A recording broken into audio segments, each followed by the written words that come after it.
एक प्रतीकात्मक कहानी है।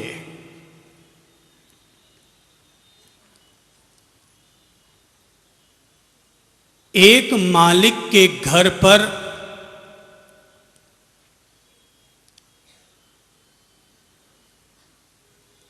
दो तरह के जीवों का पालन पोषण होता था।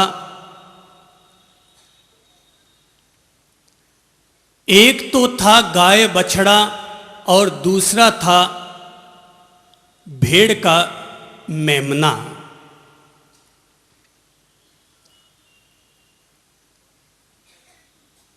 गाय बछड़े को खाने के लिए सूखी घास मिलती थी। मालिक गाय को घास देता, लेकिन बदले में पूरा दूध निकाल कर ले जाता और भेड़ के मेमने को चिकनी चुपड़ी रोटियां मिलती। खाने के लिए वक्त बेवक्त कई तरह के माल मलिंदे मिलते थे। एक दिन बछड़े ने अपनी मां से कहा कि मम्मी, यह हमारा मकान मालिक भी कैसा है? तुम्हें खाने के लिए तो केवल घास देता है और बदले में तुम इतनी महानता दर्शाती हो कि अपना बेशकीमती दूध मकान मालिक को दे दिया करती हो। और एक ये मेमना न कुछ देता है न कुछ लेता है, केवल दिन भर माल पर माल खाए चला जाता है। हमारा मालिक रोजाना इसे तुम्हारा बचा हुआ दूध भी पिला दिया करता है। मेरी पेट पर तो लात मारता है और इसको पीने के लिए दूध देता है। मां, यह हमारा मालिक अच्छे नेचर का व्यक्ति नहीं है। मां ने कहा, बेटा, अपने मन में इस तरह की शिकायतें मत पाल। जो लोग ज्यादा माल मलिंदा खाते हैं उन पर कभी भी मौत मंडरा सकती है, लेकिन जो सूखी पाकी घास खा करके कण भर लेकर के भी अपनी ओर से बेशकीमती दूध के रूप में मण भर लौटा दिया करते हैं, उन्हें अपनी जिंदगी में किसी भी तरह का खतरा नहीं उठाना पड़ता। गाय ने अपने बच्चे को समझाना चाहा कि बेटा, ये जो तुझे सूखी पाकी घास खाने को मिलती है, तो इसके लिए मन में किसी तरह का खेद मत कर। अपन लोग इसी में संतुष्ट हैं। मैं पिछले 10 साल से इस मकान के मालिक के घर पर रहती हूं और 10 साल से मैं यही घास खाती हूं, दूध देती हूं, लेकिन मैंने इस घर में न जाने अब तक कितने ही मेमने आते हुए देख लिए और मेमनों को जाते हुए देख लिया। बच्चा मां की बात से सहमत न हो पाया और रोज बरोज बच्चा अपनी मां के आगे शिकायत करता रहता। मां समझाती पर बात समझ में न आती। एक दिन मकान मालिक के घर पर बड़े मूल्यवान मेहमान आए। बड़े मेहमान आए, घर में बड़ी चहलकदमी चल रही थी। बच्चे ने मां से कहा, मम्मी मम्मी, लगता है आज हमारे मकान मालिक के घर पर बड़े बड़े मेहमान आए हैं। लगता है आज तो शाम को अपन लोगों को भी बचा हुआ माल खाने को जरूर मिलेगा। वो इस तरह से कुछ बात कर ही रहे थे कि तभी देखा कि मकान मालिक एक बड़ा भारी छुरा लिए हुए और मकान के पिछवाड़े की तरफ आ रहा है, बेटा साथ में। और जैसे ही अंदर आए बाड़ी की तरफ कि झट से उन्होंने मेमने को पकड़ा, नीचे पटका और बेटे ने झट से छुरी गर्दन पर चला दी। मेमने ने मी मी मी मी किया और आधे मिनट में ही ठंडा हो गया। बच्चा मां से लग पड़ा, कलेजे से लग पड़ा बछड़ा अपनी मां गौ माता से और कहने लगा, मां मां ये क्या हो रहा है? मां ने कहा, बेटा मत घबरा बेटा, ये लोग जो माल मलिंदे खा रहे थे, मुझे पहले से ही पता था कि एक दिन ऐसा जरूर आएगा। ये मेमना जो माल खा खा करके मूंछों पर ताव दिया करता था, ये मेमने के हालत यही होने थे, मुझे पहले से पता था। बेटा तू मत घबरा, क्योंकि जो सूखी पाकी खाकर जो संतोष का धन अपने जीवन में स्वीकार करके और सात्विक भोजन लेते हुए अपना जीवन जिया करते हैं, उनसे तो मौत भी, यमराज भी कोसों दूर ही रहा करते हैं। कहानी तो प्रतीकात्मक है। कहानी यह प्रतीकात्मक है कि जो व्यक्ति ज्यादा माल मलिंदे खाता है, वो व्यक्ति न केवल जल्दी यमराज का मेहमान बन जाया करता है, बल्कि जब तक जीता है तब तक संडा मुसंडा बन करके, मोटा पहलवान बन करके अपने घर में बीमारियों को भी न्योता देता रहता है। लेकिन जो आदमी गाय और बछड़े की तरह सात्विक भोजन लेते हैं और अपना जीवन प्रभु भजन के लिए, अपना जीवन निर्माण के लिए, अपना जीवन प्रगति के पथ पर समर्पित किया करता है, उसका तो मौत भी कुछ नहीं बिगाड़ सकती है। शैतान जो इंसान के पास में बीमारियों के रूप में आया करता है, शैतान उनके करीब नहीं आ पाता, क्योंकि उनके रक्त में इतनी निर्मलता और पवित्रता रहा करती है। शैतान वहीं पर ही तो अपने कदम बढ़ाया करता है जहां गंदगी होती है। शैतान वहीं पर रहा करता है जहां व्यक्ति के शरीर में दूषित रक्त रहता है। मच्छर किसका खून पीते हैं?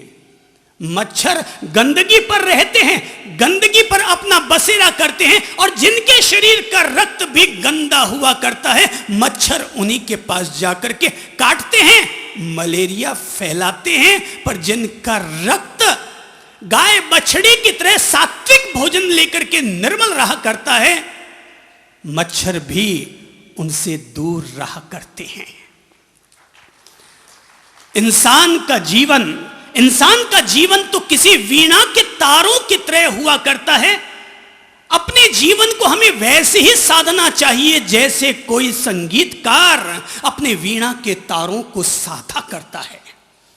अगर हम अपने जीवन की वीणा के तारों को जरूरत से ज्यादा अगर ढीला छोड़ देंगे तो उससे संगीत पैदा ना होगा।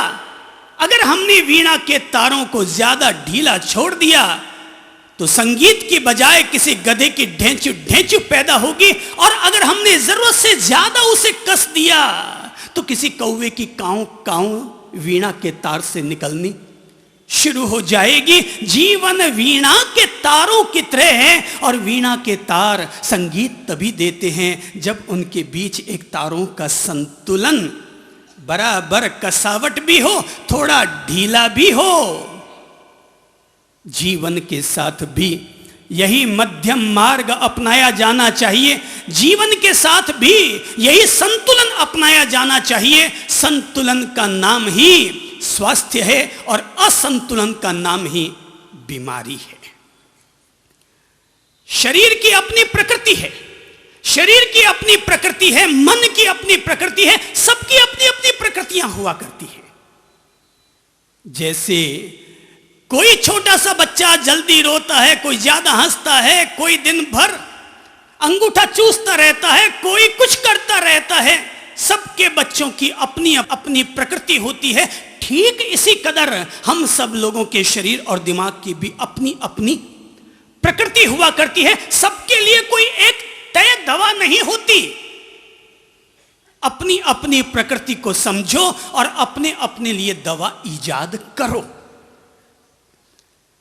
व्यक्ति इतना दुर्बल और कमजोर ना हो जाए कि छोटी सी बीमारी हुई और बीमारी होते ही सीधा अस्पताल जाए। व्यक्ति के घर में, व्यक्ति के अपने हाथ में भी 100 दवाएं ऐसी हैं कि जिनका उपयोग किया जाए तो बिना अस्पताल गए व्यक्ति अपने आप को ठीक कर सकता है। देखो कुदरत ने हमें स्वस्थ रहने के लिए कितनी कितनी चीजें दे रखी है। ये कोमल कोमल मिट्टी, शरीर किससे बना है?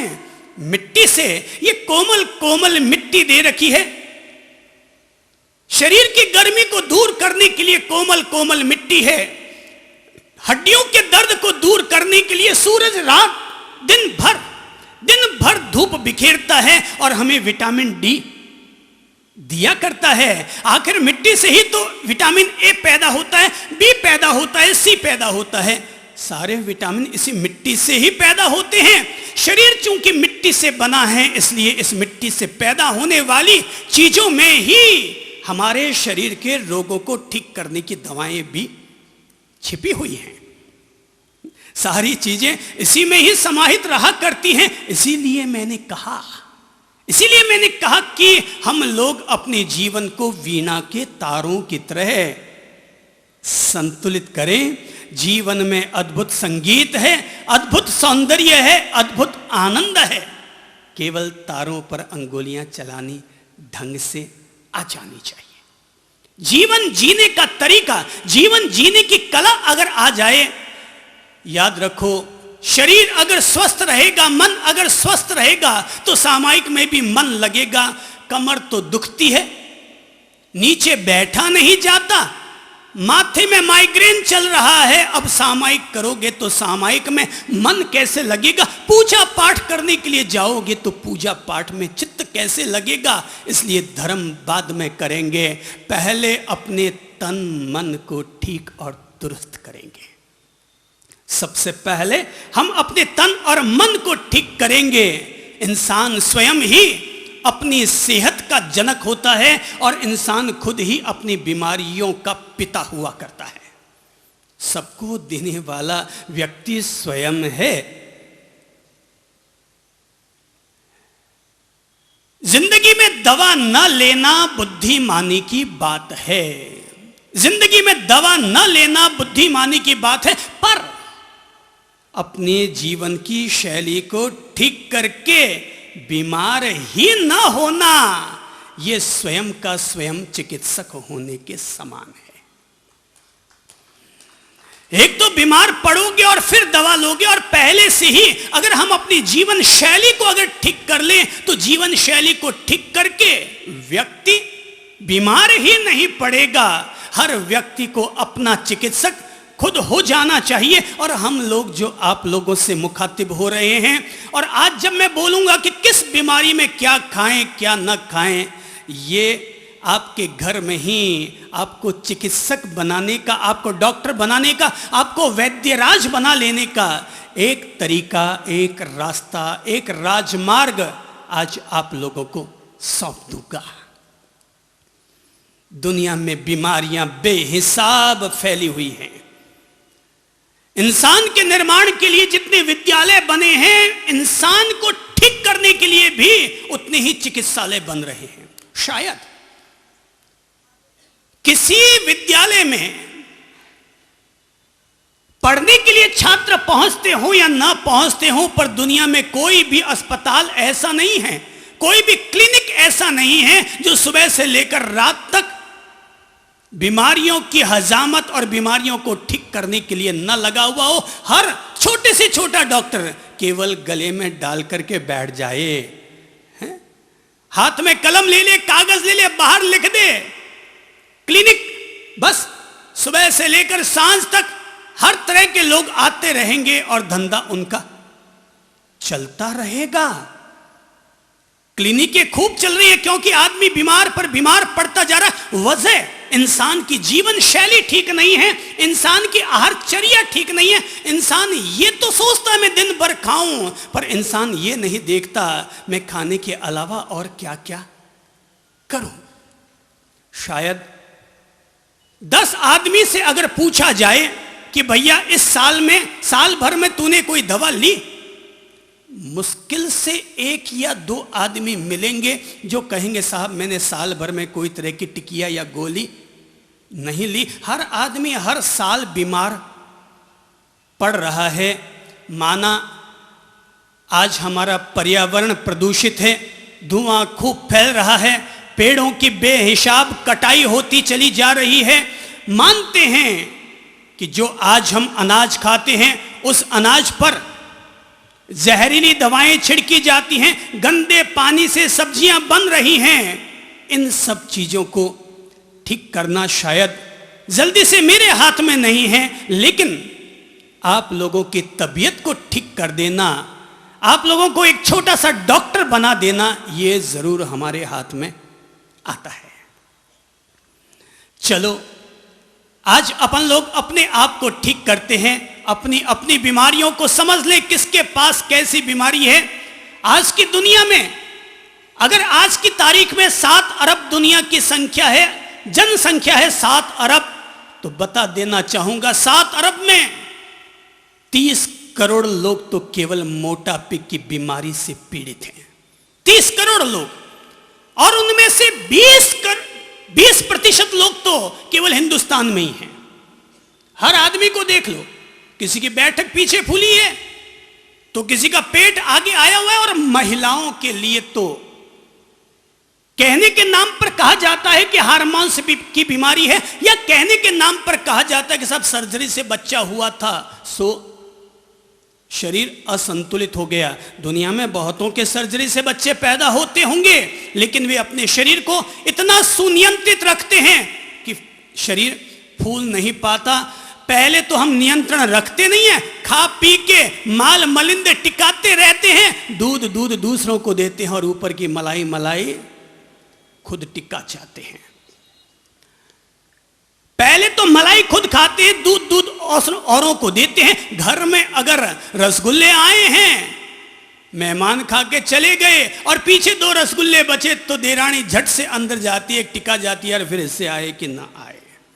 खाने के नाम पर तो हम खाते चले जाते हैं, पर फिर कोई यूं फूलेगा, किसी के पीछे के फुटबॉल फूलेंगे, किसी का पेट आगे बढ़ के आ जाएगा, ऐसा भद्दा शरीर हो जाता है, लगता ही नहीं है कि ये कोई भगवान के घर से आया हुआ इंसान है। भगवान किसी को भी असंतुलित पैदा नहीं करता है। सारी माताओं के पेट से बच्चा एक साइज का पैदा होकर आता है, लेकिन बाद में हम लोग ढंग से अपने जीवन को नहीं जीते, इसलिए सबके शरीर असंतुलित हो जाया करते हैं, सबके शरीर। मैं सोचा करता था पहले कि यार जो लोग महाराज बन जाते हैं वो तो बहुत नियंत्रित जीते होंगे, वो क्यों बीमार पड़ जाते हैं।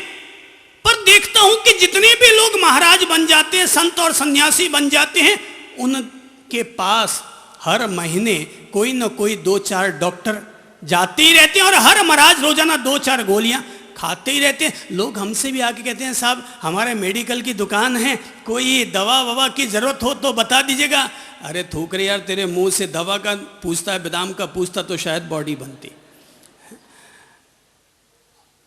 ले दे के दवा का पूछते हो। अरे काम खाने की जो चीज खानी चाहिए वो पूछते नहीं, और ले दे के दवा। अरे महाराज बनकर के भी अगर तुम बीमार रहोगे तो इसका मतलब यह है कि तुम संयम से नहीं जीते। फिर हमारी हालत मेमने की हालत हो जाएगी, गाय और बछड़ी की हालत नहीं रह पाएगी। चलो, तो जो लोग मोटापे से परेशान हैं उनके मोटापे को भी हम ठीक करेंगे। कोई बहुत ही ज्यादा मोटा दिखता है, कहता है साहब पतला होना है। मैं कहा बिल्कुल हो जाओगे। बोले कितने दिन में? मैंने कहा 1 साल में। बोले साहब ये तो बहुत होता है 6 महीने। बोले वो भी बहुत होता है 3 महीने में। मैंने कहा 1 दिन में पतला कर दूं। बोले कैसे? मैंने कहा गन्ने की मशीन में से निकल जाए, 1 ही दिन में पतला हो जाएगा। गन्ने की मशीन में से निकल जाए, 1 ही दिन में पतला हो जाएगा। हालांकि उसमें भी तू घुस नहीं पाएगा, उसमें भी सांठे जितना ही मोटा जा सकता है। मेरे साइज का तो आदमी उसमें जा सकता है, तेरे साइज का आदमी उसमें से जा नहीं सकता। कई लोग मोटापे से परेशान, गोडे घुटने, 100 में से 30 महिलाओं के दुखते हैं। 100 में से 30 महिलाओं के घुटने दुखते हैं। इसलिए आजकल मंदिरों में भी कुर्सियां लग गई है।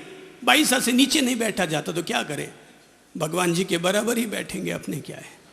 क्योंकि गोड्डे दुखते हैं। गोड्डे बाईसा का लाड ज्यादा है, याद रखना।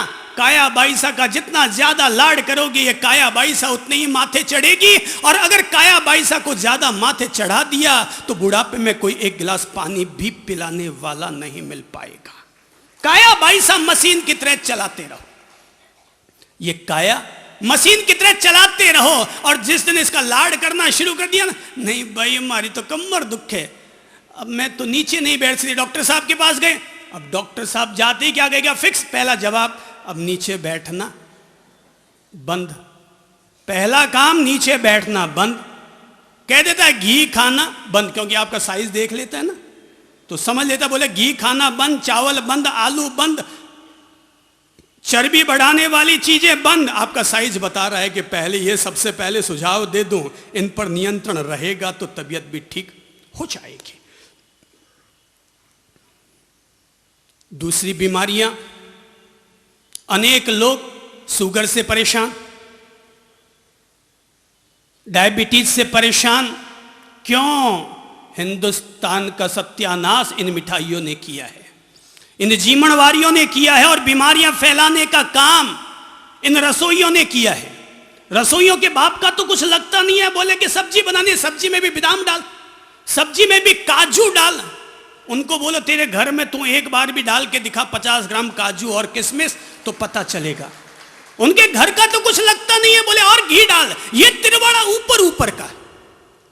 अरे कहते भाई तिरवाड़ा मत डालो, आदमी ना तो थाली धो के पी सकता है और ना ही पचने वाला है। अब आदमी अगर एक दिन में 4 चम्मच तेल या घी खाएगा उतना तो पच जाएगा। अब लेते तो हो वो तिरपाड़ा, बोले सब भूंडा लगता है। लोग क्या बोलेंगे, सूखा पाका साग बना, यार लगे भूंडे को तुम खा के जहर खा रहा है और कहते हो कि भूंडा पा। ये जितने जीवन होते हैं, पता नहीं इस लोगों को क्या मिलता है, इतने इतने पकवान बनाते हैं, इतनी इतनी मिठाइयां बना के रख देते हैं, खाया पिया जाता नहीं है। ऊपर से फिर कहेंगे साहब झूठा छोड़ते हो। हम कहते हैं झूठा छोड़ते हो, पर अपने यहां जब शादी होगी, फंक्शन होगा, तो हम भी वही 6 आइटम बनाएंगे।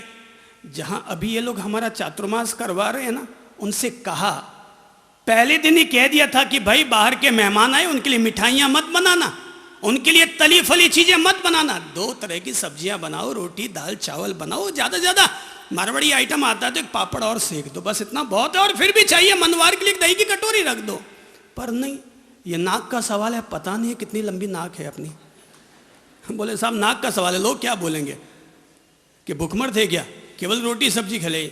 अरे उनको पूछो जो जीवने आए हैं, तुमने 2 सब्जियां तो परोसी है, दाल चावल तो परोसा है, उनको पूछो तुम अपने घर में कभी भी इतने 4 आइटम साथ में खाते हो क्या? वही ले दे के लौकी की सब्जी और फुल्का खाते हो, खाते हो क्या? 90 रुपया किलो की दाल हो रही है, किसके घर में पौसा है जी? किसके घर में पौसा है 90 रुपया किलो की दाल? महंगी रोटी, महंगी चीनी, महंगा सब सामान, फिर भी मेरा देश महान।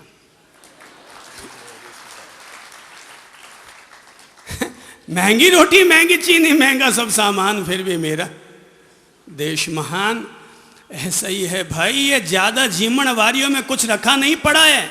इंसान को वो भोजन कराओ कि जिस भोजन को करने के बाद उसके तन मन की शुद्धि और पवित्रता रहे। ऐसा भोजन मत कराओ कि जिस भोजन को खाने के बाद केवल जाकर के पलंग पर पड़ना ही पड़े। खा पी लिए पड़ गए, बोले गए वो दाल का सीरा, ऊपर के घी वाला दाल का सीरा खाया है, तो अब वो तिरवाड़ेदार घी का सीरा खाया है। पहले से घी हजम होने वाली चीज नहीं, ऊपर से उसको पका पका करके इतना घी का भी मावा बना दिया है कि अब वो पचेगा तो किसके बाप से पचेगा। पर मुफ्त का मिले खाने को तो कौन जाए कमाने को। कोई छोड़ता नहीं है, लोग खाते हैं। और अगर मैं दावे के साथ कहता हूं, रसोइयों के हाथ का बना हुआ खाना कोई आदमी अगर 5 दिन तक लगातार खा ले, 6ठे दिन अगर अरिहंत हॉस्पिटल ना पहुंच जाए तो अपना नाम नहीं। 5 दिन तक रसोइया का खाना अगर कोई खा ले, बीमार पड़ेगा, निश्चित तौर पर पड़ेगा, क्योंकि इतना गरिष्ठ भोजन खिला दिया जाएगा, इतना गरिष्ठ भोजन। तो फिर ये शुगर की बीमारी नहीं होगी तो क्या होगी? लोग बेटे ऐसे हैं, इंसुलिन खाते रहेंगे पर हलवा तो जरूर टिकाएंगे।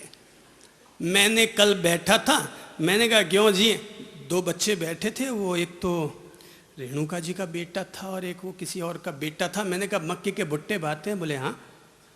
मैंने कहा किस बात है? बोले हाँ।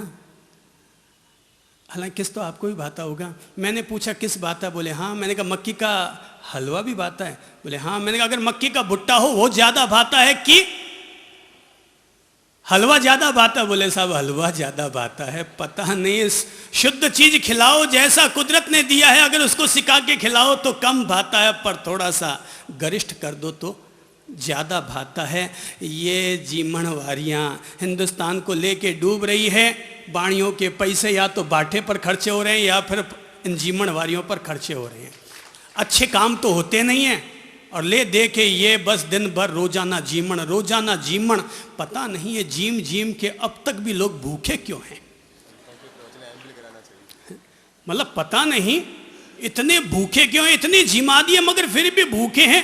अरे भाई, अगर आपको जीमण करना ही हो ना कि महाराज आज व्याख्यान देंगे और एक जीमण करना है, तो माल मत बनाना, उस दिन आयम्बिल का खाना बना देना। पता चल जाएगा कौन कितनी जीमणवारी में आता है। सारे पंछी उड़ जाएंगे, सारे पंछी उड़ जाएंगे।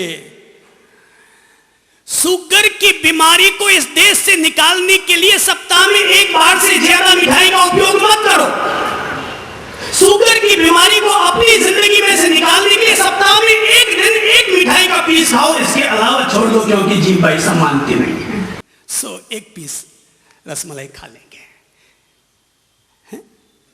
एक पीस अपन खा ले, लेकिन सप्ताह में एक बार से ज्यादा मिठाई का उपयोग मत करो अगर आपको जिंदगी भर शुगर की बीमारी से मुक्त रहना है तो। अगला बनाए अगले की मर्जी, अपन तो गए। पहली बात तो मैं ही अनुरोध कर दूंगा, अगर आपके घर पर कार्ड आ जाए ना किसी का शादी विवाह का निमंत्रण का, तो मैं तो ये रिक्वेस्ट करूंगा, खाना वहां मत खाना, खाना अपने घर से खा के जाना और वहां पर जाकर के केवल नाम कर देना। स्वस्थ रहोगे, नहीं तो रात को 12 बजे गुचड़कियां आएगी, जैसा खाओगे आहार वैसी आएगी डकार। कुल मिलाकर के बीमारियों को न्योता दोगे। रात की अगर जीमणवारी हो भूल के भी मत खा के आना, क्योंकि अगले दिन बीमार पड़ना या तो तय है, और अगर तय नहीं है, अगर आपने अगले दिन को ठीक न किया तो आधी बीमारी तो आ चुकी है आपके घर में। न तो उसने सफाई की बराबर, न उसने कोई विवेक रखा, जैसा आया वैसा टिका दिया। तो शुगर को हटाना है तो क्या करो, हफ्ते में एक दफा से ज्यादा मिठाई मत खाओ। मैंने कहा हफ्ते में एक दफा से ज्यादा मिठाई मत खाओ, इसका मतलब ये नहीं कि वो जो दिन एक मैंने बता दिया उस दिन पूरा का पूरा हफ्ते भर की सारी कार्रवाई कर दी है, एक ही दिन में सारी की सारी कार्रवाई कर दी। ऐसा हुआ था अमेरिका में एक दफा यही उसूल चल पड़ा और लोगों ने फिर कह दिया कि चलो आज एक प्रतिस्पर्धा करेंगे और उसमें अलग अलग देशों के बड़े बड़े सुमो पहलवानों को बुलाएंगे और लड्डू खिलवाएंगे। आगे अलग अलग देशों से अलग अलग पहलवान पहुंचे और प्रतिस्पर्धा में खड़े हो गए। सब लोगों को ये एक एक पाव के लड्डू खाने थे 100, एक एक पाव के लड्डू खाने थे 100। सबसे पहले बुलाया गया चीन के जियांग जुंग को, सबसे पहले बुलाया गया चीन के पहलवान जियांग जुंग को और बैठाया गया लड्डू खाने के लिए। पहलवान तो था, दिखने में बड़ा मोटा तगड़ा था, 10 खाए, 20 खाए, 40 खाए, 60 खाए, 70 में जाते ढेर हो गया।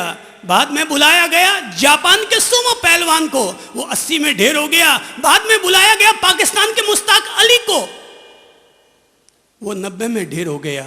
ये बड़े बड़े पहलवान। नंबर आया इंडिया का, पहुंचा था इलाहाबाद का 30 किलो का पहलवान हरिशंकर उपाध्याय।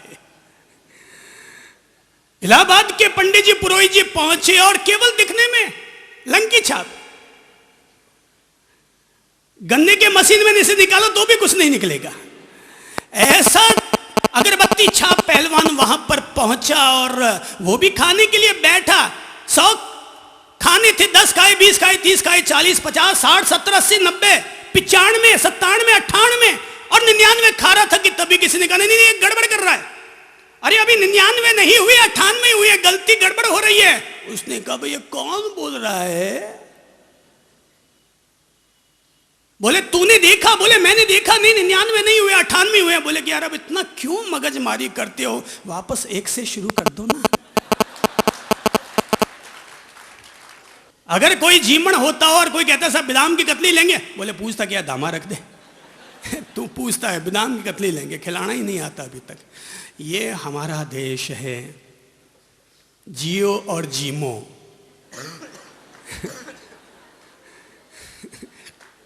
भगवान श्री का संदेश है जियो और जीने दो। हमने बना दिया जियो और जीमो, जीमो और जिमाओ। यही हमने अपने धर्म का आज का सार बना दिया है। आज के धर्म का सार क्या हो गया? सड़क पर चलेंगे तो नारा लगाएंगे जियो और जीने दो, और जैसे ही सड़क पर से गुजर करके अपने पंडाल में आएंगे तब हो जाएगा जीमो और जीमने दो, जीमो और जीमने दो। अब धर्म केवल यहीं आकर के पूरा होता चला जा रहा है, और बीमारियां अपन खुद ही न्योता देते हैं। शुगर की बीमारी को घर से बाहर निकालो, और निकालने के लिए सप्ताह में 1 दफा से ज्यादा मिठाई मत खाओ। आजकल और भी बीमारियां हैं, blood pressure, heart attack, heart की बीमारी, ब्लड प्रेशर की बीमारी। अब दिन भर गुस्सा करते रहोगे, हक्का हुक्का करते रहोगे तो ब्लड प्रेशर नहीं बढ़ेगा तो और क्या होगा? टेंशन ज्यादा करोगे, चिंता ज्यादा करोगे तो फिर हार्ट की प्रॉब्लम नहीं होगी तो और क्या होगा? जो व्यक्ति अपनी जिंदगी में किसी से ईर्ष्या नहीं करता, गुस्सा नहीं करता, चिंता नहीं करता, उस आदमी को जिंदगी में कभी भी हार्ट या ब्लड प्रेशर की बीमारी नहीं हो सकती। उस व्यक्ति को कभी नहीं हो सकती। जो व्यक्ति किसी पर गुस्सा नहीं करता, किसी से ईर्ष्या नहीं करता, व्यर्थ की लालसाएं नहीं पालता, चिंता नहीं करता, उसको कभी हार्ट और ब्लड प्रेशर की प्रॉब्लम ही नहीं होगी। मेरे बापूजी, अगर आप बीपी की गोली खाते हो, गोली खाएं न खाएं वो आपकी मर्जी, पर आज से गुस्सा करना बंद। करंट वाला डिब्बा होता है ना, उस करंट के डिब्बे पर एक खोपड़ी का निशान होता है और नीचे क्रॉस लिखा हुआ रहता है। अरे वो इलेक्ट्रिक का डब्बा नहीं है, वो आपका खुद का ही डब्बा है जो कहता है क्रॉस। अपने जीवन से गुस्से को बाहर निकालो, नहीं तो किसी को भी हार्ट या ब्रेन हेमरेज की तकलीफ हो सकती है, मे बी पॉसिबल। आजकल 2 बीमारियां और चली हुई हैं, एक कहलाता है कैंसर और दूसरा कहलाता है एड्स। एक कहलाता है कैंसर। कैंसर पैदा होता है क्यों? वे लोग जो कि दिन भर गुटखा खाते रहते हैं, पान खाते रहते हैं, दिन भर अपनी जबान को, दिन भर अपने दांतों को चलाते रहते हैं, कुछ ना कुछ दिन भर खाते रहते हैं, ऐसे लोगों को ही तो कैंसर होता है। दिन में 1 दफा भोजन करना, दिन में 1 दफा भोजन करना संतों का काम है, 2 दफा भोजन करना इंसानों का काम है, लेकिन 2 दफा से ज्यादा भोजन करना जानवरों का काम है। पशु दिन भर खाते हैं, इंसान 2 दफा से ज्यादा न खाए और संत 1 दफा से ज्यादा न खाए। केवल स्वाद के लिए खाना, केवल स्वाद के लिए खाना अज्ञान है। केवल स्वाद के लिए खाना अज्ञान है, जीने के लिए खाना बुद्धिमानी है, पर संयम की रक्षा के लिए भोजन करना साधना है। संयम की रक्षा के लिए, शील की रक्षा के लिए भोजन करना अपने आप में ही साधना है। तो कैंसर, अगर कैंसर हमारे घर में कभी ना आए तो 2 काम कीजिएगा। पहले तो आपके घर में अगर कोई भी व्यक्ति गुटखा खाता है, सिगरेट पीता है, तंबाकू जर्दा खाता है, आज जाकर के घर में भीड़ पड़ना बहनों, देखा जाएगा, जो होगा सो देखा जाएगा, है? जो हो सो देखा जाएगा उसको। आज जाकर के घर में जाके भीड़ ही पड़ना। वैसे भी कभी कभी तो भिड़ते ही होंगे ना। इंसान की जिंदगी में पलने वाली इस बुराई को हटाने के लिए भीड़ पड़ना ठीक है। क्या कर लेगा, घर से निकाल देगा क्या? नहीं निकालेगा। पहली मुश्किल से मिलती है तो दूसरी कहां से मिलेगी? पहली मुश्किल से मिलती है तो दूसरी कहां से मिलेगी, और अगर मिल भी जाएगी ना तो जैसे कोलगेट के पेस्ट के साथ ब्रश फ्री आता है, वैसे दूसरी बीवी के साथ बच्चा फ्री आता है। जैसे कोलगेट के पेस्ट के साथ ब्रश फ्री आता है, क्योंकि ऐसे माल बिकता नहीं है ना, पता है उनको भी कि अंदर माल हमने क्या भरा है, उनको पता है कि हमने माल क्या भरा है अंदर, इसलिए एक ब्रश साइड में फ्री दिया जाता है। वैसे ही दूसरी बीवी तो मिल जाएगी पर बच्चा फ्री। देख लो क्या करना, एक बार जाके घर में भिड़ ही जाना, और आपके घर में अगर आपके पतिदेव जी गुटखा खाते हो, बीड़ी पीते हो, चिलम फूंकते हो कि सिगरेट फूंकते हो, एक बार जाके भिड़ जाना। ये भिड़ना नहीं है, ये आने वाले कल में हमारे घर में जो कैंसर आने वाला है, उस कैंसर को रोकने के लिए चाबी लगाना है। ये तो चाबी लगाने के सामान है कि हमारे घर में अब आज के बाद कैंसर नहीं घुसेगा, फिर भी आएगा तो देखा जाएगा, फिर हम हैं किस लिए। अच्छा होगा हमारे घर में कैंसर हो ही नहीं, तो पहला काम तो ये रोकथाम कर लेना, और दूसरा सप्ताह में एक दफा, हर सप्ताह में एक दफा नियम बना लो कि सुबह का नाश्ता, सुबह के नाश्ते में केवल कैर खाएंगे, कैर का पानी पिएंगे। सप्ताह में एक दिन जो व्यक्ति कैर या कैर का पानी, पहले कैर उबाल लो, रात को एक कटोरी कैर भिगो दो, सुबह उन्हें उबाल लो, पानी को हिंग जीरे का बगाड़ देकर थोड़ा नमक नींबू डाल के पहले एक एक कटोरी घर के सारे सदस्य पी लो, और उसके बाद जो कैर है धाप धाप के आधा आधा कटोरी सारे लोग कैर खा लो। जो व्यक्ति सप्ताह में एक दिन कैर खाता है, उस आदमी को 365 दिन में भी कभी भी बुखार नहीं आता, पीलिया नहीं होता, न्यूमोनिया नहीं होता। सप्ताह में एक दिन कैर खाने की आदत डाल लो। नाश्ता बना लो कि भाई रात को बीमार पड़ोगे, ऐसे लगता है कैर 250 रुपया 300 रुपया किलो आता है, भाई दवाइयां कौन सी फ्री में आती है। हर आदमी तो दवाइयां लेने के लिए कोई महावीर इंटरनेशनल के मुफ्त के दवा खाने में जाएगा नहीं, और जाकर के फ्री में लाएगा नहीं। 300 रुपये की दवा खाओगे, 200 रुपये डॉक्टर को दोगे, 250 रुपये चेकिंग के लगाएंगे। इससे तो अच्छा है पहले से 30 रुपये के कैर खा लो ना, तबीयत खराब नहीं होगी, तबीयत खराब नहीं होगी। और दूसरा है एड्स। ये आज की बीमारी, बड़ा प्रचार देखने को मिलता है चारों तरफ, एड्स एड्स एड्स। एक आदमी जब दूसरी के बजाय तीसरे से जुड़ जाता है तो एड्स हो जाता है। इसीलिए तो श्री भगवान ने यह मर्यादा बना दी थी कि राम जी के लिए केवल सीता और आपके लिए केवल कमला, दूसरी में हाथ मत डालना।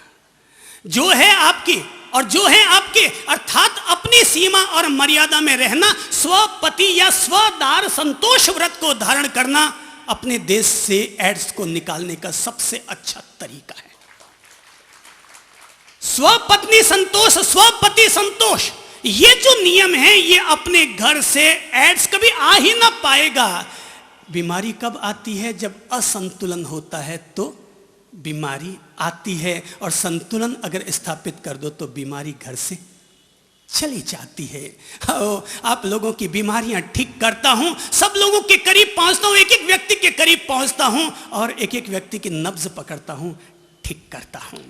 और ठीक करने के लिए आज तो आपको जहां पर ले चलता हूं, सबसे पहले आज आप लोगों को यहां से खड़ा करता हूं, और मन ही मन सही आप लोगों को यहां से आपके घर ले चलता हूं। पहले वहां को ठीक कर देता हूं, सबसे पहले घर में चलते हैं, घर के रसोई घर में चलते हैं, क्योंकि बाथरूम तो आप चकाचक रखते हैं। तो मैं बाथरूम में नहीं ले जाऊंगा, बाथरूम आजकल इज्जत का, स्टैंडर्ड का आधार बन गया, इसलिए हर एक के बाथरूम चकाचक, ये शानदार चमकदार टाइलें लगी हुई, और शानदार WC वगैरह है जोरदार। एक बार तो आपके कमरे के बजाय उसमें जाकर बैठने की किसी की इच्छा हो जाएगी, इतना चकाचक रहता है। पर रसोई घर, बीमारियां सबसे पहले वहां से पैदा होती है, इसलिए आप लोगों को सबसे पहले, भाइयों को भी और बहनों को भी, सबको अपने अपने रसोई घर में ले चलता हूं, क्योंकि वहां पर आप तो यहां आ गए, पीछे कई डिब्बे खुले हो सकते हैं। आप तो यहां आ गए, पर आपके घर में जो खान पान के डिब्बे हैं, कई डिब्बों के ढक्कन खुले मिल सकते हैं, और अगर डिब्बों के ढक्कन खुले हैं तो जीव जंतु अंदर जाएंगे और आप तो सीधे जाते ही कटोरी भर के और दाल ऊर देंगे, पकानी शुरू कर देंगे, वो सारे के सारे पॉइजन आपके पेट में चले जाएंगे। चलो आओ रसोई घर में ले चलता हूं। आपका रसोई घर कोई रसोई घर नहीं है, आपका रसोई घर अपने आप में एक छोटा सा चिकित्सालय है। आपका रसोई घर अग्नि देवता के रहने का घर है।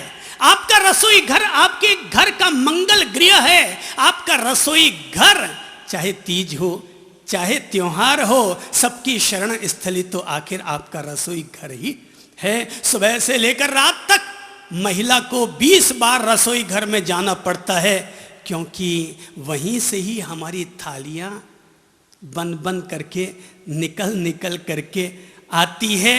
कृपा करके अपने रसोई घर में देखिए कि कहीं कोई काकरोच तो नहीं है, कहीं कोई खुली खिड़कियां तो दिखाई नहीं देती। अगर खुली खिड़कियां दिखाई देती है तो मच्छर और मक्खियां आपके रसोई घर में आएगी, खाने पर बैठेगी, मरेगी, वो तो पाप लगेगा सो लगेगा, पर बीमारियां जरूर फैलेंगी। रसोई घर में सबकी रसोई घर की जितनी भी खिड़कियां हैं उस पर मच्छरदानी जरूर लगी रहनी चाहिए। हर रसोई घर में हवा और रोशनी के लिए रोशनदान जरूर होना चाहिए। अंधेरे में पूरा दिखाई नहीं देता। आपको लगता है आपके लिए कैरी का अचार आया, आपने मांगा, थोड़ी सब्जी का टेस्ट नहीं बैठा, थोड़ा अचार दे दो। आपको नहीं पता 3 महीने पहले अंदर जो अचार बना के रखा था ना, ढक्कन लगाना भूल गए, चूहे दौड़ रहे थे, एक चूहा अंदर चला गया, मर गया। जैसे कैरी पक गई वैसे चूहा भी पक गया, और आपकी थाली में क्या गया? अपने घर में रोशनदान रखिए ताकि आपको पूरा दिखाई दे सके कि जो आपने अचार निकाला है वो क्या है। हवा पूरी आनी चाहिए, हवा पूरी आनी चाहिए, रोशनी पूरी आनी चाहिए। रोशनदान रखिए, जाली रखिए, मच्छर जाली रखिए, रोजाना फिनाइल का पोंछा लगाइए। 2 ढक्कन जो फिनाइल खर्च हो रहा है उसकी चिंता मत कीजिए, क्योंकि बीमारी होने पर वो 20 ढक्कन का खर्चा आपसे वसूल कर जाएगा। नहीं तो 2 ढक्कन फिनाइल डालिए, रोजाना पोंछा लगाइए। रसोई घर साफ सुथरा रहना चाहिए। रसोई घर का उतना ही सम्मान कीजिए जितना कि आप किसी प्रभु के मंदिर का सम्मान करते हो, क्योंकि अन्न भी ब्रह्म कहलाता है, अन्न भी प्रभु कहलाता है। अनियो नाचे, अनियो कूदे, अनियो करे मटर का, और एक दिन अनियो नहीं मिले तो भूल जावे सब ठनका। वासज कीधा बेला कीधा, 1 उपवास करोगे 2 उपवास करोगे। वासज कीधा बेला कीधा, कीधा तेला चौला, और 5 को जब आयो पारणो अब हूं देवे हेला। मारा अन्न देवता जिए कि बैगा पधारो राज थाने, बिना घड़ी न सरेला जी।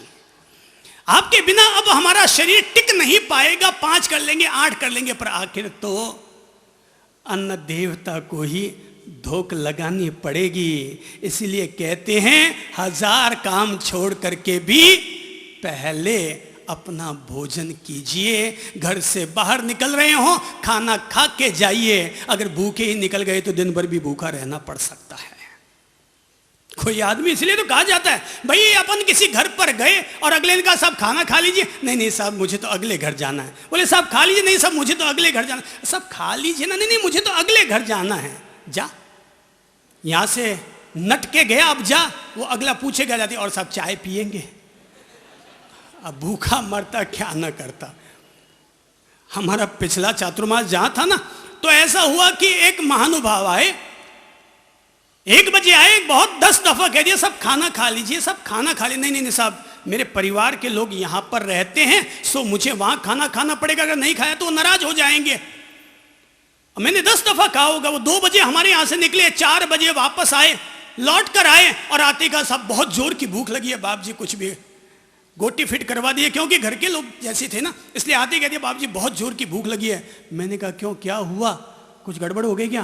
बोले साहब अगले ने जाते पूछा ठंडा पिएंगे या गर्म। अब मैं क्या बोलूं, अब क्या बोलूं, ठंडा पिएंगे या गर्म। वो आया, मैंने कहा अभी देखो, अभी 10 मिनट में खाना तैयार है। हाथों हाथ ये पापड़ की सब्जी छौंकी। मैंने कहा मारवाड़ियों के भोजन का क्या, 10 मिनट में खाना तैयार होता है, इधर आटा भिगो जाए और उधर पापड़ की सब्जी तैयार। बैठिए साहब, फटाफट खाना खाइए। आप भी सब बैठ सकते हैं। रसोई घर, वहां पर स्वच्छता रखिए, सामूहिकता रखिए। एक ही देरानी पर, एक ही जेठानी पर या एक ही सासू पर सारा भार मत डालिए, क्योंकि अगर एक ही पर भार डाल दिया तो वो बड़ी जलती बुनती खाना बनाएगी। रसोई घर में सामूहिकता होनी चाहिए। आपके देरानी जेठानी में कितना प्रेम है, इसकी कसौटी अगर कहीं होती है तो वो आपका रसोई घर है। जहां इसकी कसौटी होती है, परीक्षा होती है। अगर आप किसी घर में जाएं और घर में 3 देरानी जेठानियां पर एक ही खाना बनाती मिले तो समझ लेना इस घर के भाग्य कमजोर हैं। पर अगर देरानी जेठानी साथ में मिलकर अगर खाना बनाती हो तो समझ लेना इस घर में सदा लक्ष्मी जी का वासा है। सामूहिकता चाहिए। रसोई घर का सम्मान करना सीखिए, उसकी पवित्रता बनाइए, क्योंकि वहीं से ही आगे अब थालियां निकल करके आएंगी। रसोई घर में जो बनता है वो कोई बनना नहीं है। रसोई घर में जो बनता है वो प्रभु का प्रसाद है, प्रसाद। इसलिए अपने घर में आप जिस जिस परंपरा के है ना, वहां के भगवान जी का एक फोटो जरूर वहां पर ले जाकर टांग दें, ताकि पहले ठाकुर जी ग्रहण कीजिए और फिर वो जो घर में ठाकुर जी है ना, पतिदेव जी, ससुर जी, मम्मी जी, सासू माँ, बेटे बेटियां, फिर उन ठाकुरों को खिला दीजिएगा। सारा माल ठाकुरिया जी को मत खिला दीजिएगा।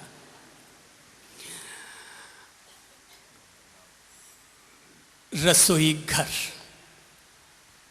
चलो अब आप लोगों को थोड़ा खाना परोस देता हूं। रसोई घर में थोड़ा सफाई का ध्यान रखें, हवा के रोशनदान वगैरह का ध्यान रखें। अब किस चीज का ध्यान रखें, अब वहां से थालियां निकल करके आ रही हैं आपके लिए, बंद करके थाली सज करके देख लीजिए आपकी पत्नी जी, आपकी मम्मी जी आपके लिए कैसी थाली लगाती है, उसमें क्या क्या होता है। बहनों, केवल पैसा इकट्ठा कर करके पलंग में मत डालते रहो, 2 तरह की सब्जियां भी बनाओ। थोड़ा सब्जी सलाद एक कटोरी में आधा कटोरी जरूर रखो, आधा कटोरी दही भी खाओ। कंजूसाई की तरह मत जियो। फालतू के खर्चे महीने में 30,000 के हो जाते हैं, पर शरीर को अगर इज्जत की रोटी खिलाओ तो भी 3,000 से ज्यादा खर्चा नहीं आता। ये एक शरीर 3,000 से ज्यादा नहीं खाता। हाँ, आपका स्कूटर जरूर आपका 5,000 महीना खाता होगा और आपकी कार 10,000 महीना खाती होगी, पर अपना ये जो काया बाईसा का पेट है ना, इसका इंजन चलाने के लिए 2,000-3,000 का पेट्रोलियम पर्याप्त है। 2 तरह की सब्जियां बनाओ, थोड़ा टेस्ट भी चेंज करते रहो। हफ्ते में एक दफ़ा थोड़ा दूसरे तरह का पकवान भी बना लिया करो। तो सब्जी सलाद ज़रूर खाओ, भोजन में आधा कटोरी दही भी खाओ, दाल ज़रूर बनाओ, क्योंकि दाल विटामिन का पिंड होता है। घर में घी अगर आप बनाते हो तो वो घी निश्चित तौर पर आपके लिए फ़ायदेमंद होगा, पर अगर बाज़ार का घी लाया हुआ खाते हैं तो कहना चाहूँगा उसकी बजाय लुक्खी रोटी खाना कहीं ज़्यादा अच्छा है। बाज़ार के घी को लाकर खाने के बजाय, बाजार का तेल फिर भी ठीक है, पर घी हमेशा सब कुछ डुप्लीकेट होता है। कोई अगर घी का व्यापारी हो तो मेरा गला मत पकड़ लेना, मेरा गला मत पकड़ लेना। अगर पकड़ भी लोगे तो वो जांच करने वालों को फोन कर दूंगा। तो ये सबके गड़बड़ियां होती है। घी अगर घर का बना हुआ हो जरूर खाइए। अगर आपकी धर्म पत्नी जी आपका लाड करती है और अपने हाथों से घी बना करके आपके फुलके पर लगा के खिलाती हो, जरूर खाइए, पर बाजारू घी मत खाइए। लुखी रोटी को ये नाक थोड़ी कटनी है, पर कम से कम अशुद्ध खाना तो मत खाइए। अब चलते हैं अपन भोजन की थाली पर। इतनी चीजें रख लीजिए। भोजन करने से पहले किन चीजों का ख्याल रखें। भोजन करते हैं तो भोजन करने से पहले किन चीजों का ख्याल रखें। नंबर 1, भोजन करने से पहले 2 शुद्धियां होनी चाहिए। एक शुद्धि है आहार शुद्धि और दूसरी शुद्धि है शरीर शुद्धि। आहार शुद्धि का मतलब यह हुआ कि आपके घर में जो खाना बनने से पहले जो अनाज आया, जो सब्जियां आई, जो कच्चा सामान आया, कृपा करके गेहूं को पहले धोइए 2 बार, फिर उन्हें सुखाइए और फिर पिसवाइए, क्योंकि उन पर जहरीली दवाइयां छिड़की हुई रहती हैं। सो पहले गेहूं की सफाई कीजिए और फिर सुखा करके फिर उसका आटा पिसवाइए। बाजारू खाने से परहेज रखिए। कम से कम अभी जब चातुर्मास चल रहा है तो 4 महीने के दौरान तो मन में यह प्रण कर लीजिए कि मैं 4 महीने तक बाजार की किसी भी तरह की मिठाई या तली हुई चीजों का उपयोग नहीं करूंगा। बाजारू मिठाइयों का, बाजारू वस्तुओं का 4 महीने तक, और अगर 4 महीने नहीं कर सकते तो सावन भादवा 2 महीने तो कम से कम बाजारू चीजों का उपयोग नहीं करूंगा। माल खाना है, घर में बनाओ खाओ, मना किसने किया। बाजारू चीजें ना खाएं। बिस्किट अगर अच्छे लगते हैं, सामने खड़े रहकर बेकरी में जाकर खुद बनवा करके फिर अपने घर में बिस्किट खाएं। बाजारू बिस्किट ना खाएं। कोल्ड कुछ पीना हो तो बाजारू पीने की बजाय, क्योंकि आप ही लोग तो कई दफा अखबारों में पढ़ते हैं कि अमुक कोल्ड ड्रिंक में कभी बिच्छू निकल आया, कभी काकरोच निकल करके आ जाए। भाई नींबू की शिकंजी पियो ना, फायदा करेगी, गुलगोल डाल दो, विटामिन भी देगा। टेस्ट चेंज करना है, वैसे ही थोड़ा काला नमक डाल दीजिए, जलजीरा डाल दीजिए, कोल्ड ड्रिंक बन जाएगा वो। बाजारू भोजन से परहेज। शरीर शुद्धि, दूसरा नियम, भोजन करने से पहले हाथ धो करके खाना खाने की आदत डालिए। ऐसा नहीं जो आया हाथ डाला और खा लिया। हो सकता है पहले इसी हाथ से अपने कान में खुजली की हो, नाक में हाथ चला गया हो, आगे पीछे पसीना पहुंच लिया हो। संभव है पहले हाथ धोइए और फिर खाना खाइए, नहीं तो हाथ के जर्म्स मुंह में चले जाएंगे। साबुन या मिट्टी से हाथ धोइए फिर खाना खाइए। स्नान जरूर कीजिए, रोजाना हर व्यक्ति स्नान करे, सूंगड़े बंद करके खाना ना खाएं। शरीर भी प्रभु का एक मंदिर है और इस मंदिर का रोजाना अभिषेक करें, शरीर शुद्धि करें और फिर खाना लेने की कृपा करें। अगर आपने शरीर शुद्धि ही नहीं की तो उम्मीद ही नहीं है कि आपने मंदिर गए हों या आपने कोई 2 माला भी जपी हो कि 2 मिनट भी प्रभु के लिए बैठे हों। शरीर शुद्धि कर ले फिर खाना खाएं। खाना खाने से पहले 2 चीजों का ध्यान रखें। खाना खाते समय किन चीजों का ध्यान रखें? खाना खाते समय ध्यान रखें, पहली बात, जब खाना खाएं तब मौन पूर्वक खाना खाएं। आदत डाल लीजिए कि जब भी खाना खाऊंगा मौन पूर्वक खाना खाऊंगा, और खाना जैसा भी बना है खाना खाने के बाद उसके बारे में कोई प्रतिक्रिया नहीं करूंगा। घर वाली ने अगर नमक कम पड़ गया, ठीक है, शांति से प्रेम से खा लीजिए। नमक ज्यादा पड़ गया, दही मिला लीजिए और लेवल बराबर कर लीजिए, पर कम से कम हक्का हुक्का मत कीजिए। भोजन प्रभु का प्रसाद है, उस भोजन को क्रोध करके जहर मत बनाइए। उस भोजन को गुस्सा करके, गाली गलौज करके उसको जहर मत बनाइए। भोजन प्रेम से कीजिए, मौन पूर्वक कीजिए। हो सकता है सब्जी खारी थी, 10 मिनट बाद पत्नी जी भी तो खाना खाएगी ना, तो खाना खाएगी तो उसको पता चल जाएगा कि नमक ज्यादा पड़ गया। अगले दिन से वो खुद ही पहले चखेगी और फिर खाना परोसेगी। अगर हमने धीरज ना रखा, हक्का हुक्का करना शुरू कर दिया, तो परिणाम क्या निकलेगा? परिणाम ये निकलेगा कि बोले क्या हो गया, नमक पड़ गया तो आप तो यूं चिल्ला रहे हैं जैसे मैंने कोई बिच्छू डाल दिया है। थोड़ा सा धीरज रखिए खाना खाते समय। पहली बात मौन रखिए। दूसरी बात, जब खाना खाने बैठे तो 1 गिलास पानी खुद भर के बैठिए, नहीं तो जैसे ही खाना खाते खाते अगर कभी गुचलकी आ गई तो पानी पानी पानी, आप तो ऐसे पानी मांग रहे होंगे जैसे कोई डूबने वाला, बचाओ बचाओ बचाओ करता हुआ नजर आएगा। सो कृपा करके क्या करो, गिलास भर पानी लेकर के बैठो, मौन पूर्वक खाना खाओ। और तीसरा नियम, जितना आपके पेट में गुंजाइश है उसका 1/4 भाग कम खाओ। जितना आपके पेट में गुंजाइश है, ओवरलोडिंग मत कीजिए, पेट को ओवरलोडिंग मत कीजिए। फॉर्मूला लिख लीजिए, हेल्थ सीक्रेट। हेल्थ सीक्रेट, ये फॉर्मूला अपने जीवन में कॉपी में नोट कर लीजिए, जिंदगी भर याद रखिए। अन्न को करो आधा, अन्न को करो आधा, शाक सब्जी को करो दुगुना। अन्न को करो आधा, शाक सब्जी को करो दुगुना, पानी पियो तिगुना और हंसी को करो चौगुना। अन्न को करो आधा, 6 रोटी खाते हो तो 4 कर लो, साग सब्जी अगर लगा लगा खाते हो उसको डबल कर लो।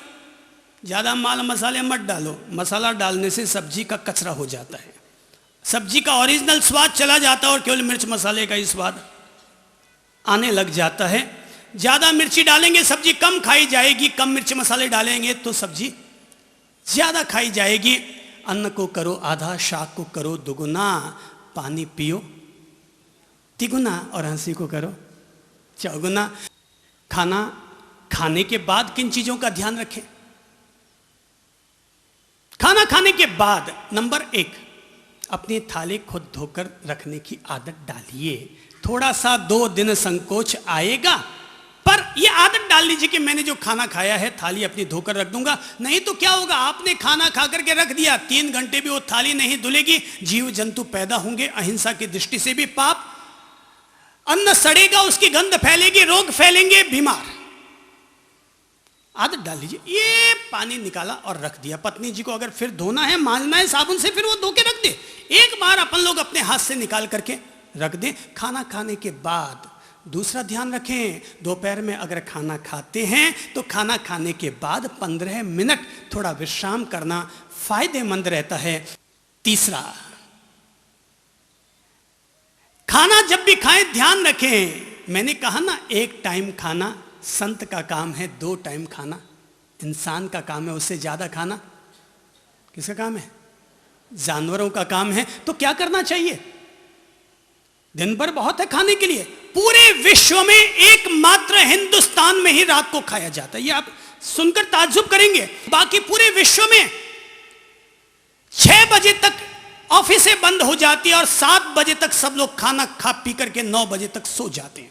पूरे अमेरिका में चले जाइए, 10 बजे रात को किसी के घर पर जाएंगे तो आपको सब लोग खर्राटे लेते हुए नजर आएंगे। वहां पर सूर्यास्त के करीब तक सब लोग खाना खा लिया करते हैं। यहां पर आदमी 11 बजे तक भी दुकान पर बैठा रहता है, इंतजार करता रहता है शायद एक मुर्गा कोई और आए।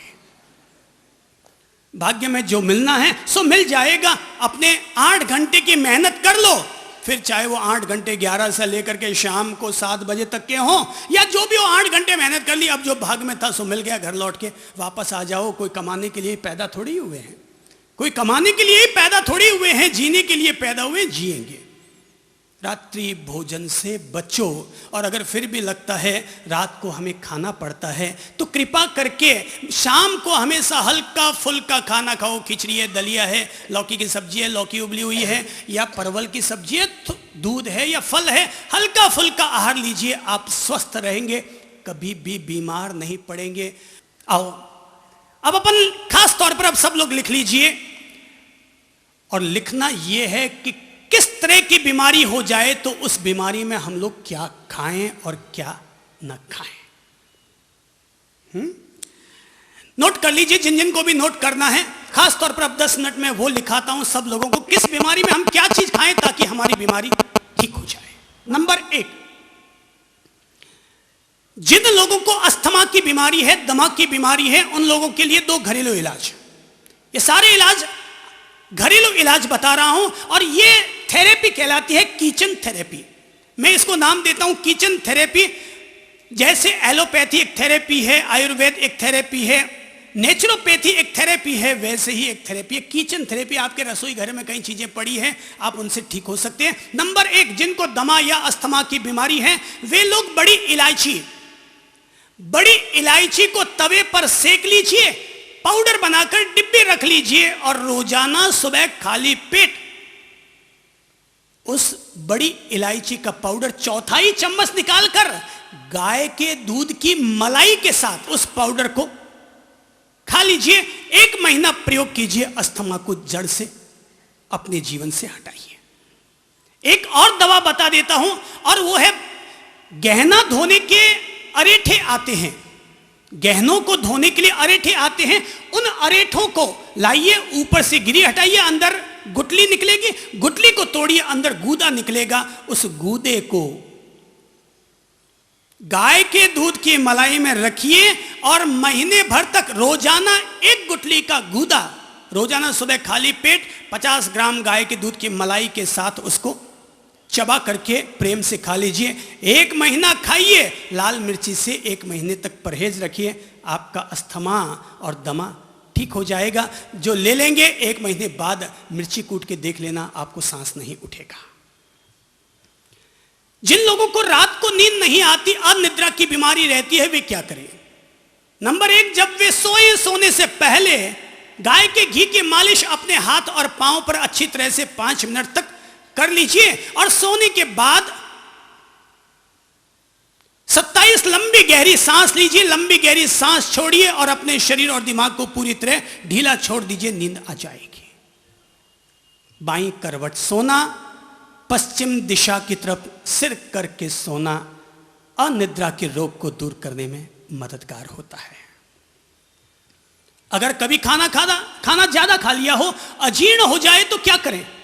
कि आज खाना ज्यादा खा लिया, पेट भारी हो रहा है, क्या करें? नंबर 1, पहला काम, अब केवल गुनगुना पानी पीजिए और कुछ मत लीजिए। नंबर 2, अगले दिन हो सके तो या तो उपवास कर लीजिए या केवल नींबू पानी ले लीजिए या केवल गुनगुना पानी या छाछ में नमक, जीरा और पीसी हुई राई डाल करके ले लीजिए। 1 दिन में ही अजीर्ण का रोग ठीक हो जाएगा। दस्त की बीमारी के लिए किचन थेरेपी। जब भी लगता हो कि दस्त की बीमारी हो रही है, दस्तें लगने लग गई हैं, तब पहला काम, कम दूध की 1 कप चाय और उसमें गाय के दूध के बिलौने का 2 चम्मच घी मिलाकर फेंट करके अच्छी तरह से पी लीजिए। 1 ही खुराक में दस्त बंद। कभी अगर लगे टाइफाइड होने की संदेह रहे, गुंजाइश हो जाए, तो टाइफाइड में क्या करें? नंबर 1, ग्लूकोज पानी में मिलाकर के बार बार लें, टाइफाइड में राहत मिलेगा। दूसरा, सुबह 5-7 लौंग 2 किलो पानी में उबाल करके रख दीजिए और दिन भर केवल वही पानी शहद मिलाकर के लेते रहिए। 3 दिन में टाइफाइड में राहत मिल जाएगी। अगर कभी लगे कि आंखें लाल हो गई, आई फ्लू हो गया, तो क्या करें? पानी को गर्म करके रख दीजिए और दिन में 5-7 दफा ठंडे पानी से फिर आंखों को धोइए। आई फ्लू के जो जीवाणु होंगे वो अपने आप पानी के साथ बह करके निकल जाएंगे। और फिर भी अगर और राहत चाहिए तो गुलाब जल का फव्वा अर्थात रुई पर गुलाब जल डालिए, शुद्ध गुलाब जल, और अपनी आंखों पर लगा दीजिए। वो गर्मी को सोख लेगा और आपके आई फ्लू ठीक हो जाएगा। उल्टी की बीमारी, उल्टी की बीमारी के लिए किचन थेरेपी।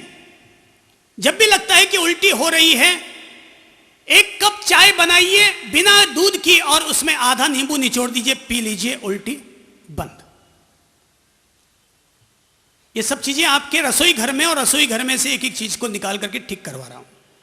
जिनको लगता है हाई ब्लड प्रेशर की बीमारी रहती है, वे लोग एक काम करें, रुद्राक्ष को अपने गले में धारण कर लीजिए और कायोसर्ग ध्यान विधि 15 मिनट तक संपन्न कर लीजिए। उनका हाई ब्लड प्रेशर ठंडा पड़ जाएगा।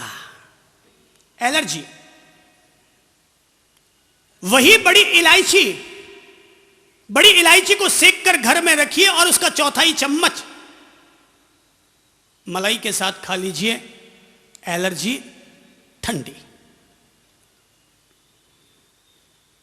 जब जब लगे एलर्जी है तब 2 दिन 3 दिन तक साबुन मत लगाइए, साबुन से एलर्जी बढ़ती है।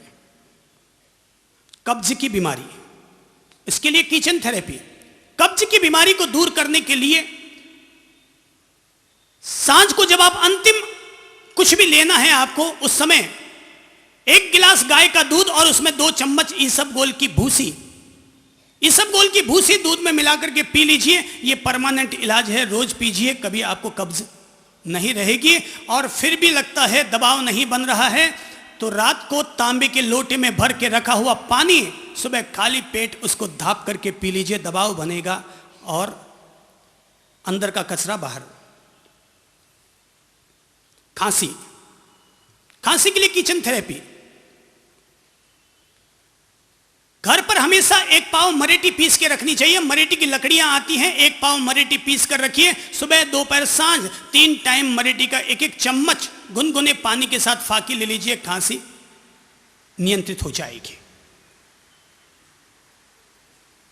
खांसी और जुकाम में एक चीज बहुत उपयोगी रहती है, वो है गुनगुना या गर्म पानी। दिन भर गुनगुना या गर्म पानी पीजिए, बिना दवा के आपकी खांसी और जुकाम में नियंत्रण आ जाएगा। जैसे लगता है खांसी उठ रही है तेज, आधा गिलास गर्मा गर्म पानी लीजिए और पी लीजिए, हाथों हाथ खांसी, जुकाम, छींके रुक जाएगी। गैस की बीमारी है, जो दिन भर करते रहते हैं, डकारे ठोकते रहते हैं, उन लोगों के लिए भी उपयोगी। 7 दिन तक रोजाना आधा चम्मच अजवाइन को अध कचरा करके, यानी आधी पीस करके उसकी फाकी ठंडे पानी या गुनगुने पानी के साथ ले लीजिए। 7 दिन लगातार लीजिए, गैस की बीमारी साफ। जिन लोगों को चक्कर ज्यादा आते हों, उन लोगों के लिए दवा, पहली दवा, पर्याप्त मात्रा में नींद लीजिए, रिलैक्सेशन को महत्व दीजिए। बादाम, कागजी बादाम, मामरा बादाम, उनका 2 बूंद तेल, या वो उपलब्ध ना हो तो गाय का घी 2 बूंद सीधे नाक में, 2 बूंद उल्टे नाक में डाल करके सो जाइए। कुछ दिन उपयोग कीजिए। चक्कर, माइग्रेन, सिर दर्द की बीमारी में आपको काफी राहत मिलेगा। नक्सीर की बीमारी बच्चों को हुआ करती है, इसके लिए घरेलू उपचार। एक छोटी सी शीशी में 50 ग्राम गाय का घी डालिए, चमत्कारी दवा है ये। मुझे भी बचपन में ये नक्सीर आया करती थी, इसी दवा से मैं ठीक हुआ था। 50 ग्राम गाय का घी और उसमें भीमसेनी कपूर 5 से 7 ग्राम पीस के भिगो दीजिए, रात भर भिगोइए और सुबह, दोपहर, शाम दिन में 3 दफा उस शीशी में अंगुली डालिए, छुटकी, और नाक में पूरी पर्याप्त मात्रा में अच्छी सी अंदर डाल दीजिए और दूसरे नाक में भी डाल दीजिए। 15 मिनट सो जाइए। 3 दिन उपयोग कीजिए, हमेशा के लिए नक्सीर की बीमारी साफ। जिन लोगों को लगता है कि पसीना बहुत आता है, वे 15 दिन तक एक दवा लें, और वो दवा ये है कि दिन में 2-3 दफा 1 गिलास पानी में 3 चम्मच 4 चम्मच ग्लूकोज और उसमें 1 नींबू, लगातार 15 दिन तक ग्लूकोज और नींबू का पानी पर्याप्त मात्रा में लें। उनके ज्यादा पसीने आने की बीमारी जड़ से ठीक होने लग जाएगी।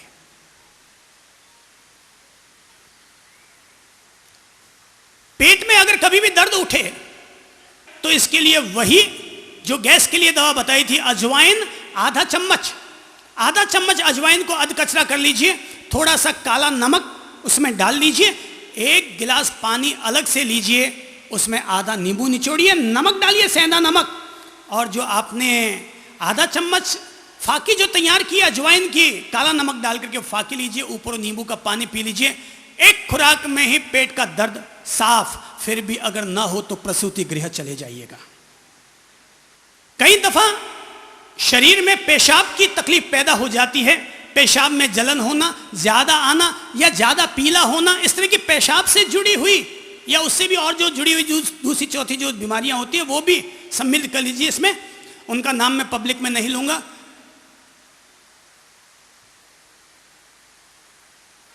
दो चम्मच मरेठी रात को भिगोकर, एक मिट्टी का मटका छोटा सा, उसमें 3 गिलास पानी डालिए, 2 चम्मच मरेठी डाल दीजिए, रात भर भीगने दीजिए और सुबह कपड़े से छानकर वो पानी पी लीजिए। 3 दिन पीजिए और आपके पेशाब से जुड़ी हुई तकलीफ खत्म।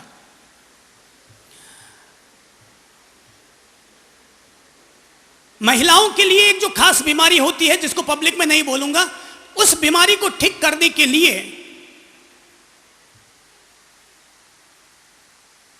चावल का माड़ 1 गिलास और उसमें गाय का घी 1 चम्मच मिला करके 5-7 दिन तक ले लीजिए, वो हमारी बीमारी मिट जाएगी चावल के माड़ से। बहुमूत्र की बीमारी रात में 5-7 दफा जाना पड़ता है बुजुर्गों के लिए खास तौर पर, और वो है, अभी वैसे ठंडा मौसम हो गया, किसी को लेना हो तो ले सकते हैं, और नहीं तो सर्दी में 1 महीना तक ले लें, और वो है गुड़ और तिल। ये सब किचन थेरेपी की बातें बता रहा हूं।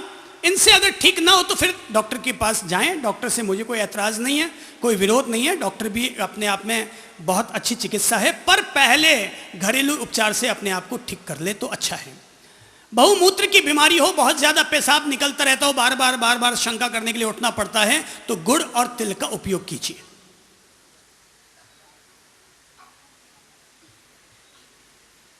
कई बच्चे रात को सूसू कर लेते हैं, बिस्तर पर सूसू कर लेते हैं। उनको सूसू को बंद करने का सीधा सरल तरीका, सोने से 3 घंटा पहले उनका खाना पीना बंद कर दीजिए। सोने से 3 घंटे पहले खाना पीना बंद, क्योंकि रहेगा अंदर दबाव तो फिर पेशाब की शंका होगी और बिस्तर पर निकल जाएगा। तो 3 घंटा पहले बंद कर दीजिए और सुलाने से पहले थोड़ा उसको हल्का करवा दीजिए और फिर उसको सुला दीजिए। अगर लगता है कि फिर भी उसकी आदत नहीं सुधर रही है तो रात को एक दफ़ा जब आपकी नींद खुले एक बार उसको उठा करके सुसु करवा दें और फिर सुला दें। आपको इस बीमारी से निजात मिल जाएगा। 15-20 दिन में ये आदत पड़ जाएगी। शुगर, मधुमेह की बीमारी, 1 पाव दाना मेथी, 1 पाव दाना मेथी लेकर के पीस के उसका पाउडर बना करके रख लीजिए और सुबह खाली पेट 1 चम्मच ठंडे पानी के साथ टिक्का लीजिए। लेते रहिए। जड़ से तो ठीक नहीं होंगे पर बीमारी पर अंकुश बहुत ज्यादा लग जाएगा। टेंशन, जब भी लगता है टेंशन आ गया है, जब भी आप लगता है कि टेंशन बहुत ज्यादा हो गया, सिर में बहुत ज्यादा बोझलता आ रही है, एक काम करें, कोई भी भगवान का भजन याद कर लें और 2 मिनट तक मस्ती से ताली बजानी शुरू कर दे। 2 मिनट तक लगातार ताली बजाओ। फॉर्मूला है अपना कि ताली बजाओ और रोग भगाओ, ताली बजाओ और रोग भगाओ, ताली बजाओ और टेंशन भगाओ। 2 मिनट तक मस्ती से, तबीयत से जोर से ताली बजा लीजिएगा जितनी आप में पूरी ताकत है, जितनी पूरी ताकत है। आपने तालियां खूब बजाई होंगी, है ना। जरा एक काम करो तो अपने दोनों हाथों को खोल लीजिए, पूरे खोल लीजिए ताली। अब देखो, केवल 30 बार अपन ताली बजाएंगे और 30 बार की ताली में आपके पूरे शरीर में करंट फैल जाएगा, आपका ब्लड प्रेशर नॉर्मल हो जाएगा, रक्त प्रवाह दुरुस्त हो जाएगा। केवल 30 बार अपन ताली बजाएंगे। पूरे हाथ खोल लीजिए, 5 अंगुलियां खोल लीजिए और मस्ती से जम के 30 बार गिन के ताली बजा लीजिए। 1 2 3।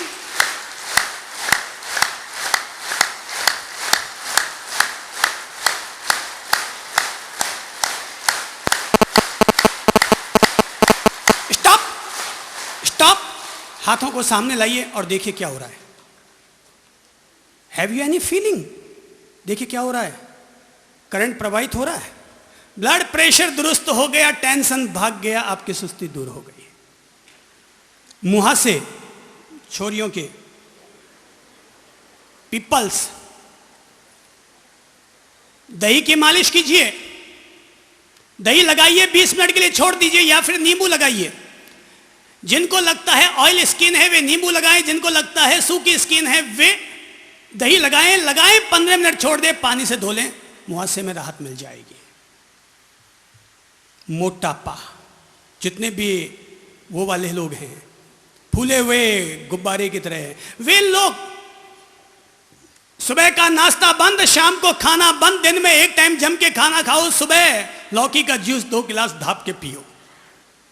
लौकी का जूस, 1 किलो लौकी का जूस निकाल करके पूरा धाप करके पियो। शाम को अगर भूख लगती है तो केवल गेहूं का दलिया खाओ। 3 महीने तक करो और सप्ताह में 1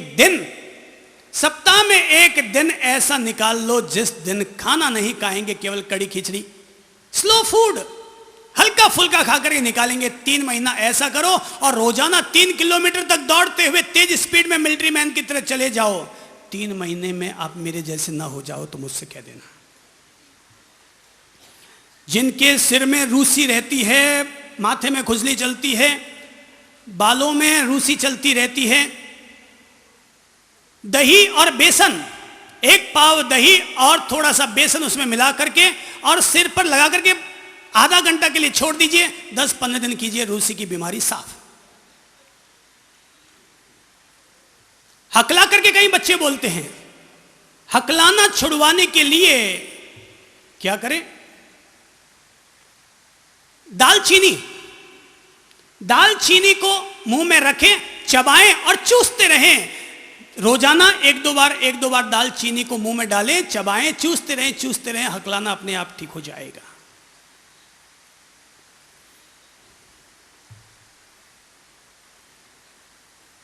फिर भी रोग तो बहुत सारे हो जाएंगे। फिर भी अगर अभी तो ये पूरा सप्ताह स्वास्थ्य सप्ताह ही है, कई चीज़ें रहस्यमय बताते रहेंगे और कई बीमारियों को ठीक करते रहेंगे।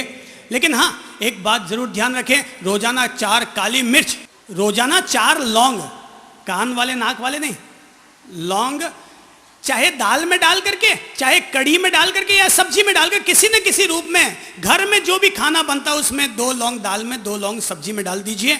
लौंग आपके पित्त को नियंत्रित करेगा। भोजन जो बनाते हैं पूरे दिन भर में 4 काली मिर्च किसी न किसी रूप में जो आप खाना बनाते हैं उसमें डाल दीजिए। काली मिर्च आपके कफ को नियंत्रित करेगा। और 1 चिपटी अजवाइन किसी न किसी रूप में जो भी आप खाना बनाते हैं, भले रोटी पर ही डाल करके बना ले, खाखरे पर डाल के बना ले, 1 चिपटी अजवाइन रोजाना पेट में चली जानी चाहिए। यह आपके वायु के प्रकोप को नियंत्रित करेगा। 3 चीजें, लौंग, काली मिर्च और क्या बताया? चिपटी भर अजवाइन, ये आपके रोगों को नियंत्रित करेगा।